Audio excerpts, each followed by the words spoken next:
विद्यार्थी मित्रांनो, आज आपण डॉक्टर बाबासाहेब आंबेडकर संशोधन व प्रशिक्षण संस्था पुणे म्हणजेच बार्टी अंतर्गत यूपीएससी करणाऱ्या उमेदवारास आर्थिक सहाय्य दिलं जातं। ते आर्थिक सहाय्य 50,000 रुपये ही योजना आहे बार्टीतर्फे।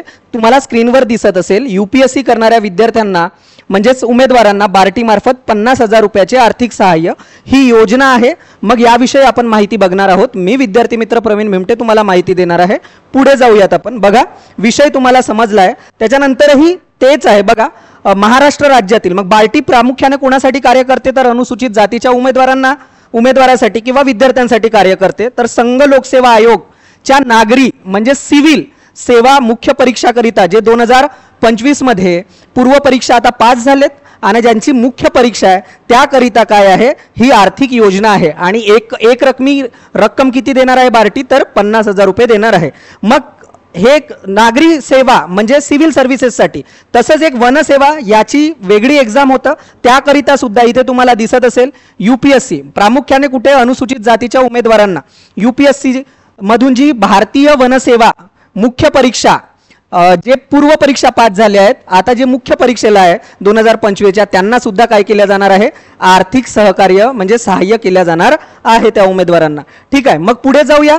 बघा, इथे जे मी दोनही म्हटलं आहे की तुम्हाला संघ लोकसेवा आयोगाची नागरी मुख्य परीक्षा तसेच यूपीएससी म्हणजेच संघ लोकसेवा आयोगच भारतीय वनसेवा मुख्य परीक्षा साठी पात्र जे ठरलेले आहेत म्हणजे पूर्व परीक्षा जे पास झालेले आहेत त्यांना त्या उमेदवारांना एक रकमी आर्थिक सहाय्य प्रदान करण्यात येणार आहे। तर बघा, योजनेचे स्वरूप बघूयात आपण काय आहे स्वरूप। पात्र अनुसूचित जाती प्रवर्गातील उमेदवारांना बार्टी मार्फत किती रक्कम दिल्या जाणार आहे 50,000 एक रकमी आर्थिक सहाय्य देण्यात येत आहे। ते याकरिता की त्यांच्या मुख्य परीक्षेमध्ये आर्थिक अडचणीमुळे अडथळा येऊ नये याकरिता। ठीक आहे, मग पुढे जाऊया आपण। बघा, मग यासाठी पात्रता काय असणार आहे पात्रता उमेदवार हा महाराष्ट्रातील रहिवासी असावा, त्यातही तो अनुसूचित जाती प्रवर्गातील असावा, कारण ही महाराष्ट्रासाठीच बार्टी काम करते आणि अनुसूचित जातीच्या उमेदवारासाठी म्हणजे विद्यार्थ्यासाठी कार्य करतं। ठीक आहे बार्टी, त्यामुळे त्यानंतर 2 उमेदवार हा यूपीएससीतील आता इथे भारतीय वनसेवा मुख्य परीक्षा लिहिलाय तसंच संघ लोकसेवा आयोगाची म्हणजेच कोणाची यूपीएससी लोकसेवा आयोग या वर्षीची 2025 ची कोणती परीक्षा नागरी सेवा सुद्धा ज्याच्यामध्ये IAS IPS IFS आणि IRS येते। IFS म्हणजे फॉरेन सर्व्हिस वाला, हे वनसेवा वेगळी परीक्षा होते। त्यामुळे या दोनही साठी जे पात्र आहेत म्हणजे जे मुख्य परीक्षेसाठी पात्र झाले आहेत ते विद्यार्थी काय असतील पात्र असतील। आपण पुढे जाऊ। ठीक आहे, त्यानंतर बघा, अर्ज करण्यासाठी कुठले डॉक्युमेंट्स लागतात कागदपत्रे ते बघूयात आपण। बघा, तर अर्जाची प्रिंट जो अर्ज आहे अर्ज कुठून घ्याल मग तर मी तो तुम्हाला त्याची लिंक डिस्क्रिप्शन बॉक्समध्ये देईल, त्यावर क्लिक केल्यानंतर तुम्ही नोटीस बोर्डमध्ये जाऊन त्याच्यातून अर्ज करून घ्यायचा आहे आणि अर्ज हा ईमेलला पाठवायचा आहे। तर अर्ज प्रिंट आउट करून त्याच्यावर माहिती भरून तुम्हाला काय करायचं आहे तो अर्ज पाठवायचा आहे। जातीचा दाखला लागेल त्यासाठी तुम्हाला, त्यानंतर जात वैधता प्रमाणपत्र लागेल म्हणजे डोमेसियल लागेल, हे व्हॅलिडिटी लागेल, त्यानंतर डोमेसियल सुद्धा लागेल, व्हॅलिडिटी पण लागेल डोमेसियल पण लागेल। आणि हे DAFI हा जो आता ज्यांनी पूर्व परीक्षेचा जो फॉर्म भरला होता त्याच्यामध्ये संपूर्ण यूपीएससीला जी माहिती विद्यार्थ्याने दिली होती तो फॉर्म असतो, तो फॉर्म सुद्धा त्याला काय करायचं आहे तुम्हाला जोडून द्यायचा आहे। आधार कार्ड लागतं उमेदवाराचं बँक खाते लागतं, तर त्याच्या बँक खात्याचा जो पासबुक आहे त्याची पहिल्या पानाची प्रत तुम्हाला काय करावी लागेल द्यावी लागेल।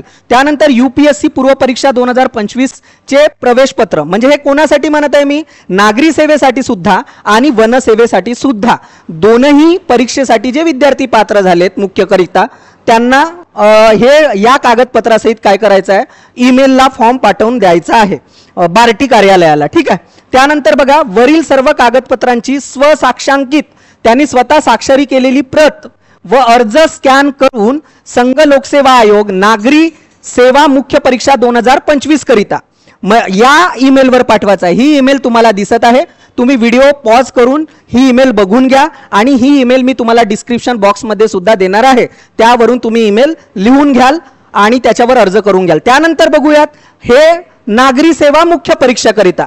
हा व्हिडिओ मी दोनही परीक्षेच्या अनुषंगाने बनवला आहे. त्यामुळे आता दुसरी परीक्षा बघू आपण. UPSC भारतीय वनसेवा मुख्य परीक्षा 2025 या ईमेल आय डीवर. ठीक आहे, हे ईमेल आय डी वेगळी आहे आणि ही वरची ईमेल आय डी काय आहे, वेगळी आहे. तर दोनही परीक्षेकरिता ज्यांना आर्थिक सहाय्य प्राप्त करायचं आहे, मग ती नागरी सेवा मुख्य परीक्षेसाठी असो किंवा वन सेवा मुख्य परीक्षेसाठी असो, ते वेगवेगळ्या ईमेल आय डीवर अर्ज करतील. ज्या परीक्षेसाठी, ज्या मुख्य परीक्षेसाठी ते पात्र झाल्या, ईमेल आय डीवर पाठवावेत. कागदपत्र स्वसाक्षांकित असणं बंधनकारक आहे. स्वतःच्या स्वाक्षरीने तुम्हाला काय करायचं आहे, सर्व डॉक्युमेंट जोडून त्याला काय करायचं, अर्ज करावयाचा आहे. अर्ज भरण्याचा अंतिम दिनांक मग दोनही परीक्षेसाठी सारखाच आहे, तारीख सारखीच आहे. त्यामुळे मी ते तसं घेतलेलं आहे. बघा आता तुम्हाला इथे दिसेल तुम्हाला दिनांक 15 जुलै 2025. 15 जुलैपर्यंत अजूनही तुम्हाला जवळपास 1 महिना आहे विद्यार्थी मित्रांनो. तर हा अर्ज करून घ्या.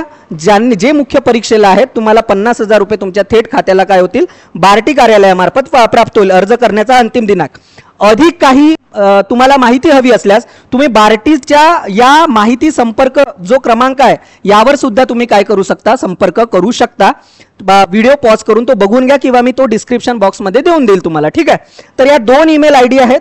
नागरी सेवा मुख्य परीक्षाकरिता ही ईमेल आय डी आणि वनसेवा मुख्य परीक्षाकरिता ही ईमेल आय डी. दोनही ईमेल आय डीवर तुम्ही अर्ज करून घेऊ शकताय. ठीक आहे, त्यानंतर आपण पुढे जाऊयात. बघा, अर्जाची प्रिंट काढण्यासाठी मग जे मी तुम्हाला सांगितलं की ही लिंक आहे, ही लिंक मी तुम्हाला डिस्क्रिप्शन बॉक्समध्ये देणार आहे. bartimaharashtra.gov.in नोटीस बोर्डवर civil service mains examination 2025 financial assistance scheme जे आहे, म्हणजे आर्थिक सहाय्य जी योजना आहे, त्याच्यावर तुम्ही क्लिक केला तर तुम्हाला अर्ज प्राप्त होईल. सेम तसाच अर्ज प्राप्त कुठे होईल, वनसेवेसाठी सुद्धा होईल. इथे फॉरेस्ट सर्व्हिस लिहिलेलं असेल, फॉरेस्ट सर्व्हिस मेन्स एक्झाम असं लिहिलेलं असेल. याच्यावर तुम्हाला काय होईल, अर्ज प्राप्त होईल. तो अर्ज तुम्हाला काय करून घ्यायचा आहे, डाउनलोड करून त्याच्यात व्यवस्थित माहिती फिल करून तुम्हाला काय करायचं आहे, ईमेलला पाठवून द्यायचा आहे, स्कॅन करून. ठीक आहे, किंवा ज्या विद्यार्थ्यांना शक्य होईल ते तिथे पण जाऊन देऊ शकतात, पण ईमेलवरच पाठवायचा आहे असं त्यांनी काय केलं आहे, त्यांच्या परिपत्रकामध्ये म्हटलं आहे. म्हणून तुम्ही काय करून घ्या, तो फॉर्म तसा भरून घ्यावा. ही सर्व माहिती मी या व्हिडिओमध्ये कव्हर केलेली आहे. अधिकची काही माहिती तुम्हाला हवी असल्यास तुम्ही कमेंट बॉक्समध्ये कमेंट टाका. मी त्या प्रत्येक कमेंटला उत्तर देण्याचा प्रयत्न करेल. ठीक आहे, आपलं चॅनल हे विद्यार्थी मित्र या नावाने आहे आणि मी नवीन नवीन व्हिडिओच्या अपडेट्स घेऊन येत असतो. उच्च शिक्षणासंबंधित, स्पर्धा परीक्षा संबंधित, नीट जेई असो किंवा UPSC असो, अशा सर्व परीक्षांच्या मी अपडेट घेऊन येतो त्या संदर्भातल्या. तर मी या चारही सोशल मीडिया चॅनलला उपलब्ध आहे. तुम्हाला व्हिडिओ आवडला असेल तर व्हिडिओला लाईक करा. जास्तीत जास्त विद्यार्थ्यांपर्यंत हा व्हिडिओ शेअर करा. जे उमेदवार यावर्षी मुख्य परीक्षेकरिता आहेत त्यांना विशेषतः शेअर करा. आणि चॅनल आवडला असेल तर चॅनलला सबस्क्राईब करा पुढच्या नवीन अपडेटसाठी. धन्यवाद विद्यार्थी मित्रांनो.